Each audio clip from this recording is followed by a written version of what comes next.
simpatisan saya, murid-murid saya, laskar-laskar LPI tidak akan pernah mundur selangkah pun juga siapapun yang ingin mencelakakan mereka. Sidang pra-peradilan Habib Rizik Syihab terkait dengan penetapan tersangka kerumunan yang terjadi di Petamburan. Dadakan untuk siapa? Karena memang ada perubahan lagi harus tutup bulan.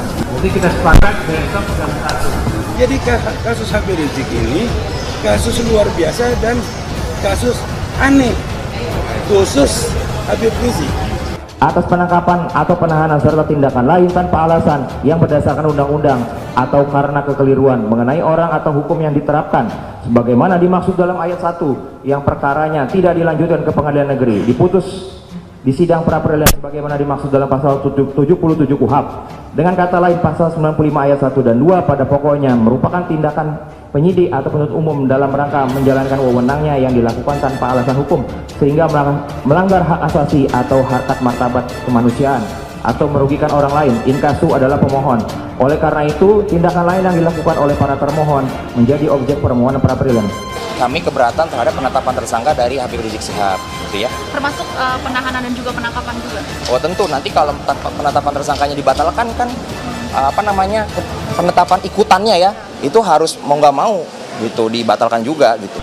Polisi harus membuktikan bahwa ada orang melakukan pidana akibat dihasut oleh Habib Rizik. Sampai saat ini tak ada orang yang melakukan pidana hasil hasutan Habib Rizik.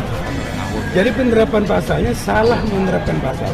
Jadi harus jelas gitu, misalnya pasal 216 ayat 1 atau dikenakan 216 ayat 2 atau dikenakan 216 ayat 3. Nah ini hanya 216 saja, sedangkan itu ayatnya banyak dan ancamannya beda-beda lah. Yang mana Habib Rizik kena ini? Ini kan sumir nggak jelas gitu loh. Itulah prematur. Ya, kenapa dia menggunakan pasal-pasal itu? Ya, yang pertama, kenapa pasal-pasalnya berlapis?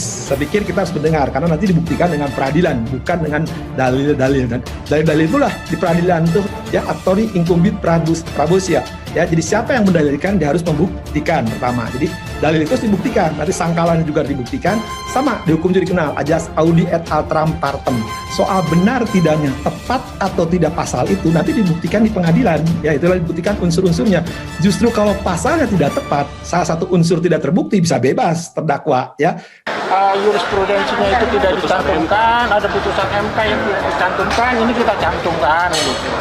Jadi tidak merubah substansi ya, sehingga sama hakim juga diterima begitu. Yang tolak hakim atau gimana? Oh belum tahu. Bang, yang diajukan berapa lembar, Bang? Yang pertama itu berapa lembar itu sekarang ada perbaikan lagi, kita belum tahu berapa jadinya gitu. Berapa lembar karena perbaikan itu ya renvoy itu akan merubah juga.